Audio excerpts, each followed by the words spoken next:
मेरा सोना मुझे वापस चाहिए। मेरा सोना मुझे वापस चाहिए। मेरा सोना मुझे वापस चाहिए। देखो मेरे नए गहने, वाह कितने सुंदर हैं। हाँ सच में राजकुमारी लग रही हो। अरे दुष्ट बहू, मुझे मेरे गहने वापस दे वरना मैं तेरे वंश का विनाश कर दूंगी। भाइयों, पिताजी का धन हमें बांटना होगा। मेरा धन पर किसी का भी हक नहीं हो सकता है, वो बस मेरा ही है। हाँ, लेकिन मेरा सबसे बड़ा होना चाहिए, वो बस मेरा ही है। नहीं, हम सब बराबर बांटेंगे। ठीक है, लेकिन मुझे सबसे अच्छा हिस्सा दो। देखो मेरे नए गहने, वाह कितने सुंदर हैं। अरे दुष्ट बहू, मुझे मेरी सारी वापस दे वरना मैं तेरे वंश का विनाश कर दूंगी। नहीं, ये मेरे हैं। तेरे वंश का विनाश कर दूंगी। मित्रों, आखिर क्यों हमारे शास्त्रों में कहा गया है कि मरे हुए लोगों की ये 4 चीजें कभी नहीं लेनी चाहिए? नमस्कार, आपका स्वागत है। प्रिय दर्शकों, गरुड़ पुराण के धर्मकांड के प्रेत कल्प में मृत व्यक्ति की ऐसी 3 वस्तुओं के विषय में वर्णन किया गया है जिनका उपयोग कभी नहीं करना चाहिए, अन्यथा भयंकर यातनाएं सहन करनी पड़ती हैं और अनेक प्रकार की हानि होती है। इसलिए प्रत्येक बुद्धिमान व्यक्ति को इन वस्तुओं के विषय में अवश्य जान लेना चाहिए। भगवान श्री कृष्ण ने गरुड़ जी को अत्यंत ज्ञानवर्धक जानकारी दी है। इसे सुनने से आपके भी ज्ञान में वृद्धि होगी, इसलिए आप इस वीडियो को पूरा अवश्य देखें, क्योंकि आधा अधूरा ज्ञान घातक होता है। तो चलिए शुरू करते हैं। दोस्तों, एक बार पक्षीराज गरुड़, जो भगवान विष्णु के वाहन हैं, वे अपने मन में शंका लेकर भगवान श्री कृष्ण के पास द्वारका में आते हैं। अपने प्रिय वाहन गरुड़ को देखकर भगवान श्री कृष्ण प्रसन्न होकर उनका स्वागत करते हैं और कहते हैं, हे पक्षीराज गरुड़, द्वारका में तुम्हारा स्वागत है। तुम्हारे आने से मुझे बड़ी प्रसन्नता हुई है। निस्संदेह तुम्हारे आने का कोई विशेष कारण होगा। बताओ, किस प्रयोजन से तुम यहां पधारे हो? तब गरुड़ जी भगवान को प्रणाम करते हुए कहते हैं, हे प्रभु, आप तो सर्वज्ञ हैं, इस पूरे संसार में कुछ भी आपसे छिपा नहीं है। मैं आपके पास एक शंका लेकर आया हूं, जिसका समाधान केवल आप ही कर सकते हैं। भगवान श्री कृष्ण हंसते हुए कहते हैं, हे पक्षीराज, तुम्हारी जो भी शंका हो निसंकोच होकर पूछ लो। तुम्हारी हर शंका और समस्या का समाधान करना मेरा कर्तव्य है। गरुड़ जी गंभीर स्वर में कहते हैं, हे प्रभु, मेरा प्रश्न यह है कि जब कोई जीव मृत्यु को प्राप्त होता है, तब वह अपने साथ क्या क्या चीजें लेकर जाता है, और मृत्यु के बाद उस प्राणी से जुड़ी कौन कौन सी वस्तुओं का उपयोग अन्य लोगों को नहीं करना चाहिए? भगवान श्री कृष्ण ने विचारपूर्ण स्वर में कहा, गरुड़, तुम्हारा प्रश्न अत्यंत महत्वपूर्ण है। इस संसार में जो भी जीवात्मा जन्म लेता है, उसकी मृत्यु निश्चित होती है। मनुष्य इस संसार में खाली हाथ अवश्य आता है, किंतु जब उसकी मृत्यु होती है तो वह अपने साथ 5 चीजें लेकर जाता है। और यह भी सत्य है कि जीवित मनुष्य को मरे हुए व्यक्ति की 3 चीजों का उपयोग कभी नहीं करना चाहिए। तुम्हारे इन दोनों प्रश्नों का उत्तर देने से पूर्व मैं एक ब्राह्मण और 5 प्रेतों की कथा सुनाता हूं, जिससे तुम्हारे सभी प्रश्नों का समाधान हो जाएगा। इस कथा को ध्यान से सुनना, क्योंकि इसके माध्यम से मानव जीवन के गूढ़ रहस्यों को समझा जा सकता है। इस कथा का श्रवण करने पर मनुष्य के कोटि कोटि पाप नष्ट होते हैं, इसलिए इस कथा का तुम प्रचार करो। गरुड़ जी ने श्रद्धा से कहा, हे प्रभु, मैं ध्यानपूर्वक आपकी कथा सुनने के लिए तैयार हूं। कृपया मुझे वह पवित्र कथा सुनाएं। मित्रों, फिर भगवान श्री कृष्ण ने गरुड़ जी को वह कथा सुनानी शुरू की और बोले, हे गरुड़, एक समय की बात है। मध्य देश में सुशर्मा नाम का एक गरीब ब्राह्मण रहता था। वह अत्यंत गुणवान और शास्त्रों में पारंगत था। उसने वेद और शास्त्रों का बड़े गहराई से अध्ययन किया हुआ था, किंतु वह अपने ज्ञान का कभी दुरुपयोग नहीं करता था। उसने कभी अपने ज्ञान का उपयोग धन कमाने के लिए नहीं किया। अत्यंत गरीब होकर भी वह भिक्षा मांगकर ही अपना गुजारा चलाता था। फिर एक दिन वह ब्राह्मण वन में तपस्या करने के लिए जाने का विचार करता है। वह ईश्वर का ध्यान करने के उद्देश्य से वन में विचरण करने लगा। ब्राह्मण जिस वन में प्रवेश करता है, उसका नाम विपिन वन था। यह वन अत्यंत भयानक और डरावना था, जिसके बारे में दूर दूर तक लोग चर्चा किया करते थे कि इस वन में प्रवेश करने की हिम्मत बहुत कम लोग कर पाते थे, क्योंकि वहां का वातावरण ही भय से भरपूर था। विपिन वन में ऊंचे ऊंचे पेड़ थे, जिनकी शाखाएं इतनी घनी थीं कि सूर्य की किरणें भी नीचे तक नहीं पहुंच पाती थीं। इनमें से कुछ पेड़ प्राचीन काल से खड़े थे, जैसे महावृक्ष जिनकी विशाल जड़ें जमीन से बाहर निकलकर हर दिशा में फैली हुई थीं। वहां पर वटवृक्ष और अश्वत्थ जैसे वृक्षों की भरमार थी, जो अपने नीचे किसी को भी दबा सकते थे। इस भयंकर वन में मांडव और शमी जैसे पेड़ भी थे, जिनके पास से गुजरते हुए लोगों के रोंगटे खड़े हो जाते थे। इन वृक्षों की शाखाएं मुड़ी, तुड़ और विकृत थीं, और उन पर अक्सर अजीब से जीव लटके रहते थे। हवा में गूंजती थी जंगली भेड़िए अपने शिकार की तलाश में हमेशा घूमते रहते थे, और उनकी आंखें अंधकार में चमकती थीं। काले धब्बों वाले तेंदुए और हिंसक भालू भी यहां आम थे। पक्षियों में शकुनी नामक गिद्ध और काली मैना पेड़ों पर बैठे दूर से आए लोगों को आतंकित करते थे। विपिन वन का सारा वातावरण ही अत्यंत रहस्यमय और डरावना था, जहां हर कदम पर मृत्यु का भय मंडराता रहता था, और चलते चलते वह एक अत्यंत प्राचीन वृक्ष के पास पहुंच जाता है। वह देखता है कि उस वृक्ष के नीचे 5 पिशाच खड़े हुए हैं। वे सभी पिशाच उस जंगल से गुजरने वाले मनुष्यों का भक्षण करते थे। कोई भी मनुष्य उस मार्ग से जाता तो वे उसे पकड़कर खा लिया करते थे। पिशाच होने के कारण उनके अंदर अंदर धर्म का कोई अंश नहीं था। वे अत्यंत पापी और दुराचारी थे। वे किसी पर भी कभी दया नहीं करते थे। जब वह ब्राह्मण उस वृक्ष के पास आता है तो वे पिशाच एक दूसरे से कहने लगते हैं, अरे वाह, देखो भाई, हमारे लिए आज ताजा ताजा भोजन आ रहा है। सबसे पहले मैं ही इस ब्राह्मण को खाऊंगा। इसका मांस तो कितना स्वादिष्ट होगा। यह ब्राह्मण केवल सात्विक भोजन ग्रहण करता होगा, इसलिए इसके शरीर में किसी भी प्रकार के रोग नहीं होंगे, कोई कीड़े और कृमि भी नहीं होंगे। इसका मांस खाने में बड़ा आनंद आएगा। हाँ हाँ हाँ हाँ। दूसरा पिशाच कहता है, इस ब्राह्मण का भक्षण तो मैं ही करूंगा। आज कई दिनों के पश्चात शिकार हाथ लगा है। इस प्रकार से वे पिशाच उस ब्राह्मण को खाने के लिए आगे आते हैं। लेकिन जब वह ब्राह्मण उन पिशाच को देखता है तो वह बिल्कुल भी भयभीत नहीं होता है। वह ब्राह्मण भगवान विष्णु का परम भक्त था, और वह हर समय श्री भगवान हरि का ही नाम जपता रहता था, इसलिए उसे किसी से भी कोई भय नहीं लगता था। उन पिशाच को देखकर भी ब्राह्मण भयभीत नहीं हुआ, और उन पिशाच की ओर देखते हुए उन्हें प्रणाम करने लगता है और कहता है, हे पिशाच, तुम्हें नमस्कार है। उस ब्राह्मण का ऐसा विचित्र व्यवहार देखकर पिशाच हैरान हो जाते हैं। विष्णु भक्त ब्राह्मण के सानिध्य से उनके अंदर से राक्षसी भाव नष्ट हो जाता है, और वे आश्चर्यचकित होकर उस ब्राह्मण की ओर देखते हैं और उस ब्राह्मण से कहने लगते हैं, हे महात्मा, आप कौन हैं और इस वन में अकेले क्यों भटक रहे हैं? हम पिशाचों को देखकर भी आपको जरा सा भी भय नहीं लगा।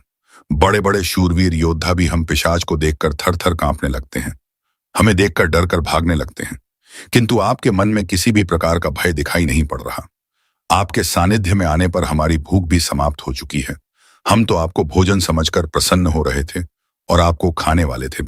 फिर वह ब्राह्मण कहता है, हे पिशाच, मुझे आपसे बिल्कुल भी भय नहीं लग रहा है, क्योंकि मैं जानता हूं कि भगवान हमेशा मेरे साथ हैं, और उनकी इच्छा के बिना तो पेड़ का पत्ता तक नहीं हिलता।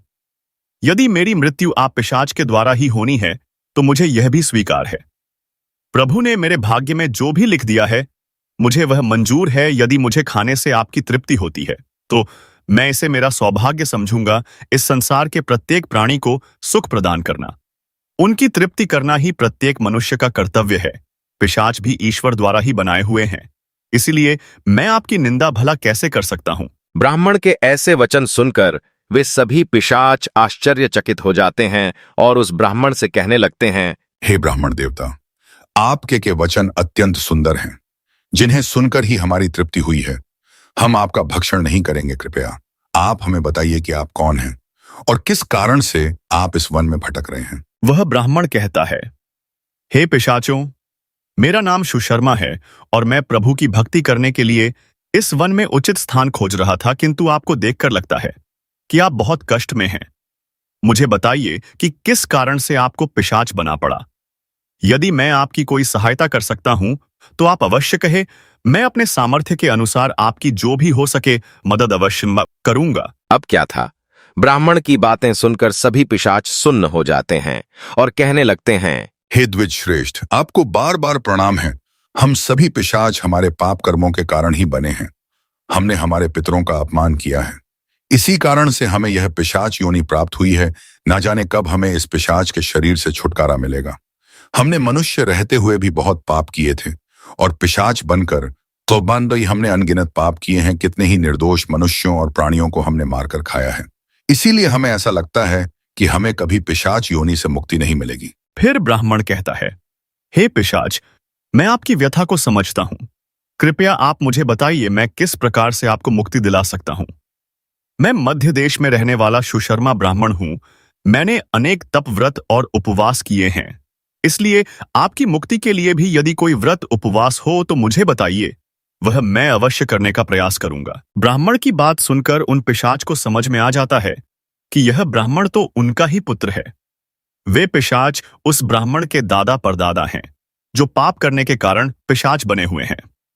मित्रों, श्री कृष्ण कहते हैं, हे गरुड़, इस प्रकार से उन पिशाच जात हो जाता है कि वह ब्राह्मण उनका ही वंशज है। फिर वे सभी पिशाच अपने अपने पाप कर्मों के विषय में बताने लगते हैं। पहला पिशाच, जिसका नाम ऊची था, वह आगे बढ़ा। उसका शरीर मांस और खून से सना हुआ था और उसकी आंखों में अधर्म की अग्नि जल रही थी।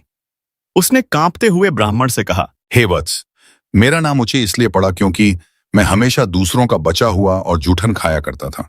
मैं पिछले जन्म में बृहस्पति था और तुम्हारा 5 पीढ़ी पहले का पूर्वज था। एक समय में मैं बहुत विद्वान और आदरणीय ब्राह्मण था। मैंने यज्ञ और अनुष्ठान किए, लेकिन धीरे धीरे मेरी लालसा बढ़ गई। मुझे लोगों द्वारा छोड़ा हुआ भोजन खाने की आदत पड़ गई। दूसरों के झूठे भोजन में मुझे स्वाद आने लगा। मैंने यह जानने के बावजूद कि यह अधर्म है, झूठे भोजन का आदान प्रदान शुरू कर दिया। एक दिन जब मैंने एक पवित्र यज्ञ के बाद बचा हुआ ऊंची भोजन खा लिया, उसी भोजन से मेरे शरीर में विष निर्माण हुआ और उसी क्षण मेरी मृत्यु हो गई।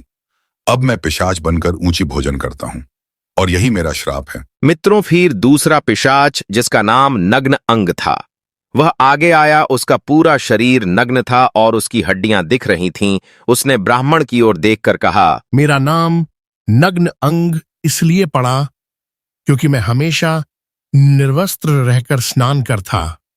पूर्व जन्म में मेरा नाम शरद चंद्र था और मैं तुम्हारा 6ठी पीढ़ी का पूर्वज था।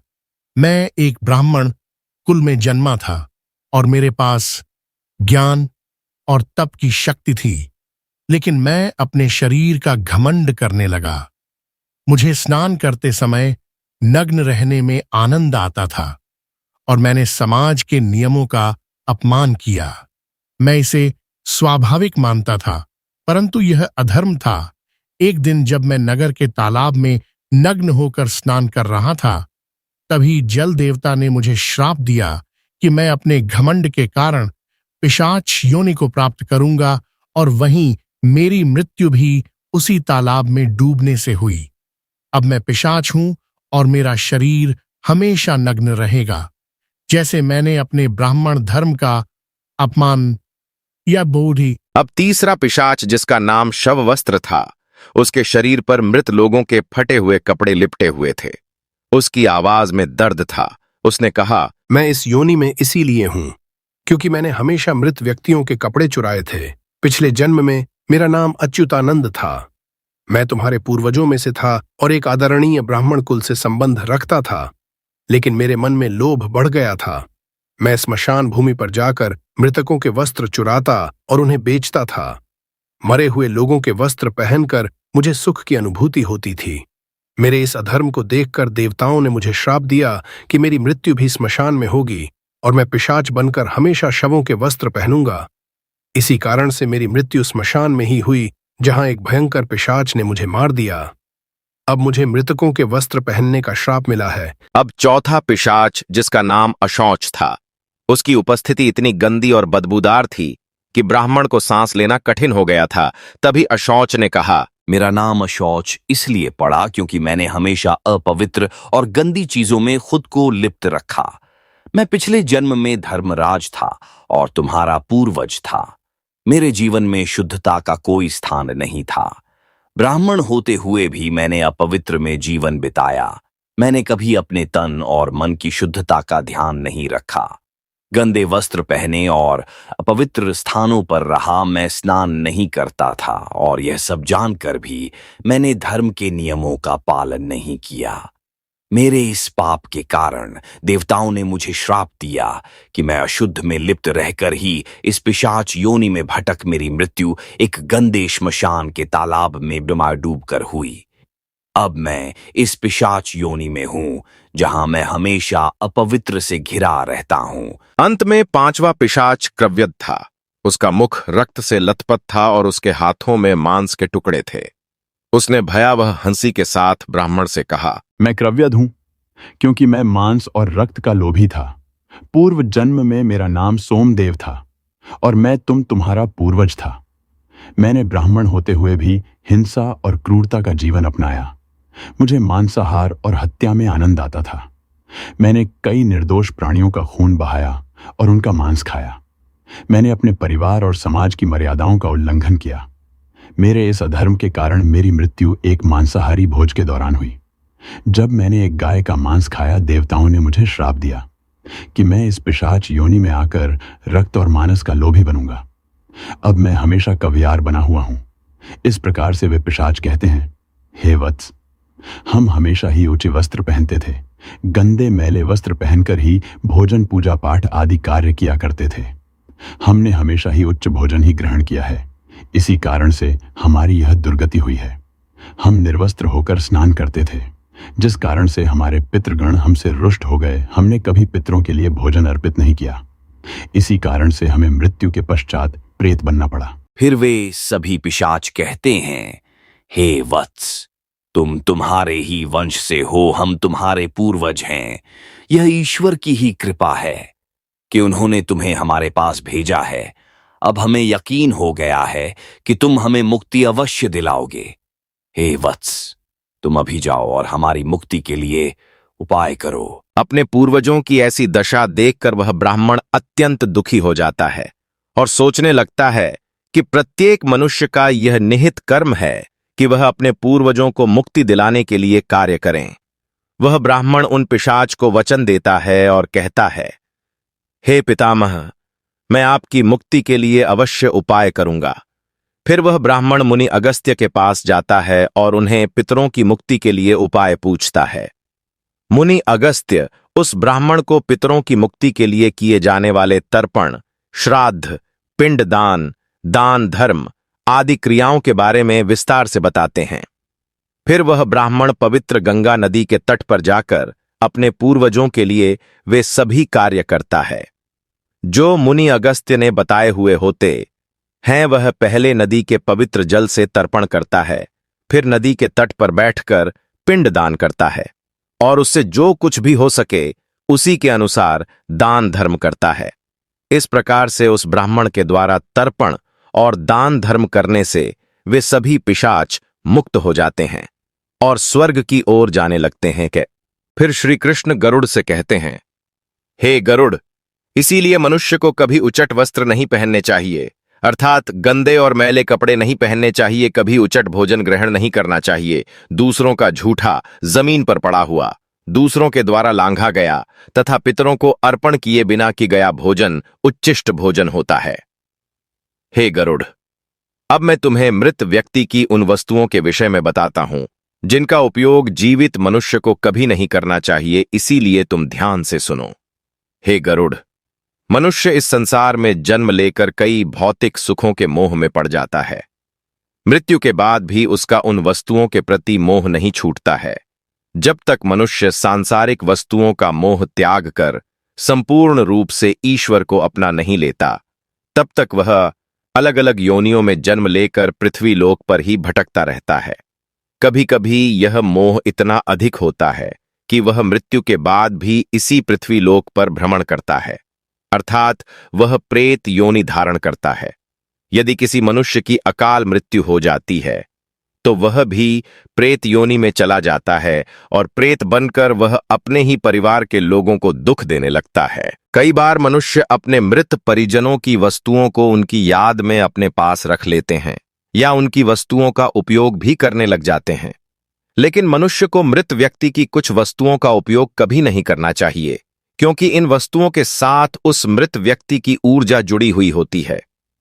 उस मृत व्यक्ति का उन वस्तुओं के प्रति मोह बहुत अधिक होने के कारण वह मृत्यु के बाद भी उन वस्तुओं से जुड़ा रहता है, और यदि कोई इन वस्तुओं का प्रयोग करता है तो उसे कई परेयों का सामना करना पड़ता है।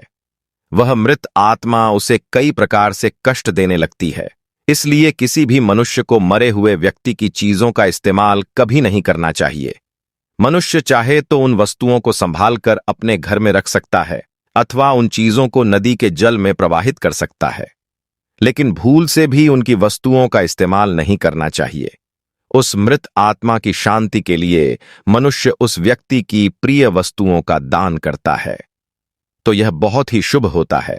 सबसे पहली वस्तु है मृत व्यक्ति के कपड़े। मृत व्यक्ति के कपड़ों का कभी भी इस्तेमाल नहीं करना चाहिए, उन्हें भूल कर भी पहनना नहीं चाहिए। ऐसा करने से मृत व्यक्ति की आत्मा उस व्यक्ति से जुड़ जाती है जो इनका इस्तेमाल करता है।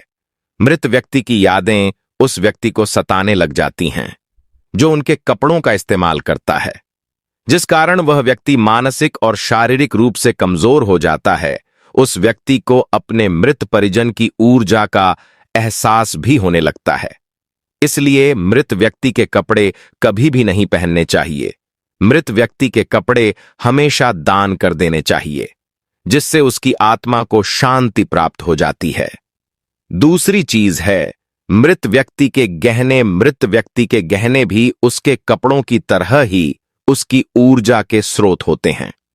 मृत व्यक्ति का अपने गहनों से लगाव कपड़ों से भी कई गुना ज्यादा होता है, क्योंकि प्रत्येक व्यक्ति गहने खुद को सुंदर प्रतीत करने के लिए पहनता है। लेकिन जब व्यक्ति की मृत्यु हो जाती है और उसके गहने कोई दूसरा व्यक्ति पहन लेता है, तब मृत व्यक्ति की आत्मा असहज महसूस करने लगती है। वह आत्मा उस व्यक्ति को परेशान करने लग जाती है। आत्मा मोक्ष की राह पर ना जाकर इसी मृत्युलोक में अपने ही परिजनों को परेशान करने लग जाती है। इसलिए मृत व्यक्ति के गहनों का कभी भी इस्तेमाल नहीं करना चाहिए। व्यक्ति की मृत्यु के बाद उसके गहनों को गलाकर अन्य आभूषण बनवाने चाहिए। गले में पहनी हुई तुलसी या रुद्राक्ष माला ही उसके जीवन भर के पुण्य की कुंजी होती है। मृत्यु के बाद व्यक्ति की माला को कभी जीवित मनुष्य को धारण नहीं करना चाहिए। उसकी माला को पवित्र नदी के जल में प्रवाहित कर देना चाहिए। पवित्र नदी उस मृत व्यक्ति के सभी पुण्यों को बहाकर स्वर्ग में ले जाती है। श्री कृष्ण कहते हैं, हे गरुड़, मृत्यु के बाद मनुष्य अपने साथ केवल अपने पाप और पुण्य लेकर जाता है। सभी भौतिक वस्तुओं को यहीं पर छोड़ देता है। इसलिए उसे कभी उन वस्तुओं के प्रति अत्यधिक मोह नहीं करना चाहिए। श्री कृष्ण कहते हैं, हे गरुड़, मृत्यु के बाद आत्मा के साथ कुछ ऐसी चीजें होती हैं जो अगले जन्म में भी साथ जाती हैं। यह चीजें आत्मा के कर्म और इच्छाओं से जुड़ी होती हैं। अब मैं तुम्हें उन 5 बातों के बारे में विस्तार से बताऊंगा। भगवान श्री कृष्ण कहते हैं, कामना वह पहली चीज है जो आत्मा के साथ मृत्यु के बाद भी रहती है। मनुष्य की कामनाएं उसे नया शरीर धारण करने के लिए प्रेरित करती है। कामना एक ऐसी शक्ति है जो आत्मा को लगातार नए शरीर की खोज में लगाए रखती है। जब एक व्यक्ति की मृत्यु होती है तो उसकी इच्छाएं उसके साथ जाती हैं और यह इच्छाएं उसके नए जन्म में पुनः कार्य करती हैं। कामना को एक प्रकार की चंचल ऊर्जा माना जाता है जो आत्मा को सांसारिक जीवन के चक्र में बांधे रखती है। अगर मनुष्य अपनी सभी इच्छाओं का त्याग कर देता है तो उसे मोक्ष की प्राप्ति हो सकती है। इसीलिए कहा गया है कि मृत्यु के समय अपनी इच्छाओं का त्याग करना अत्यंत महत्वपूर्ण है। जो लोग मृत्यु के समय अपनी इच्छाओं को साथ लेकर जाते हैं उन्हें पुनः जन्म लेना पड़ता है, क्योंकि उनकी कामनाएं उन्हें अगले जीवन के लिए प्रेरित करती हैं। श्री कृष्ण कहते हैं, वासना कामना का ही एक उन्नत रूप है। वासना वह है जो मनुष्य को इंद्रियों के सुख और भोग की ओर आकर्षित करती है। यह एक ऐसी लालसा है जिसका कोई अंत नहीं है। मृत्यु के समय भी अधिकांश लोग वासना से मुक्त नहीं हो पाते हैं। यह वासना सांसारिक वस्त्रों, धन, परिवार और भोगों के प्रति आकर्षण को बढ़ाती है। वासना इतनी शक्तिशाली होती है कि यह मृत्यु के बाद भी आत्मा के साथ रहती है। वासना का उदाहरण विष्णु पुराण में राजा भरत की कथा में मिलता है।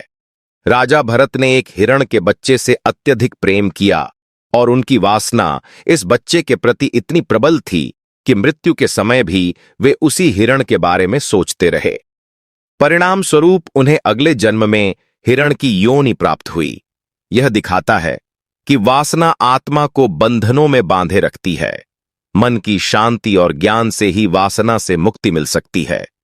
श्री कृष्ण आगे कहते हैं, कर्म मनुष्य की सबसे महत्वपूर्ण धरोहर है जो उसके साथ मृत्यु के बाद भी जाती है। मनुष्य जीवन में जो भी कार्य करता है, अच्छे या बुरे, वे कर्म उसके अगले जन्म में फल देते हैं। मृत्यु के समय आत्मा द्वारा किए गए सारे कर्मों का लेखा जोखा होता है। अगर किसी व्यक्ति ने अच्छे कर्म किए हैं तो उसे परलोक में सुख और शांति मिलती है और अगले जन्म में भी उसे समृद्धि प्राप्त होती है। वहीं अगर उसने बुरे कर्म किए हैं तो उसे नरक या दुखदायी जीवन की प्राप्ति होती है। यही कारण है कि हमारे धर्मशास्त्रों में कर्म को अत्यधिक महत्व दिया गया है। कर्म की गति इतनी अद्भुत होती है कि यह 7 जन्मों तक आत्मा का पीछा करती है। इसीलिए मनुष्य को सदैव पुण्य कर्म करने का प्रयास करना चाहिए। भगवान श्री कृष्ण चौथी चीज के रूप में कर्ज का उल्लेख करते हैं। वे कहते हैं, कर्ज एक ऐसी वस्तु है जो मृत्यु के बाद भी आत्मा का पीछा करती है। यदि कोई व्यक्ति जीवन में किसी से आर्च्य लेता है और उसे चुकाए बिना मर जाता है तो वह कर्ज अगले जन्म में भी उसके साथ रहता है। कर्ज आत्मा पर एक प्रकार का बंधन बनाता है और जब तक यह चुकाया नहीं जाता, आत्मा इससे मुक्त नहीं हो सकती। मृत्यु के बाद उस आत्मा को परलोक में कर्ज चुकाने के लिए भी दंड दिया जा सकता है। पुनर्जन्म में कर्ज के कारण व्यक्ति को शारीरिक या मानसिक कष्ट झेलना पड़ सकता है। इसीलिए धर्मशास्त्रों में कहा गया है कि जीवन में लिए गए सभी आरों को चुकाकर ही मृत्यु की ओर बढ़ना चाहिए, ताकि आत्मा अगले जन्म में इस बोझ से मुक्त हो सके। अंत में भगवान श्री कृष्ण गरुड़ जी को भक्ति का महत्व बताते हैं। वे कहते हैं, भक्ति वह पवित्र मार्ग है जो आत्मा को ईश्वर से जोड़ता है। जो व्यक्ति सच्चे मन से भगवान की आराधना करता है, उसकी आत्मा मृत्यु के बाद भी उस भक्ति का फल प्राप्त करती है।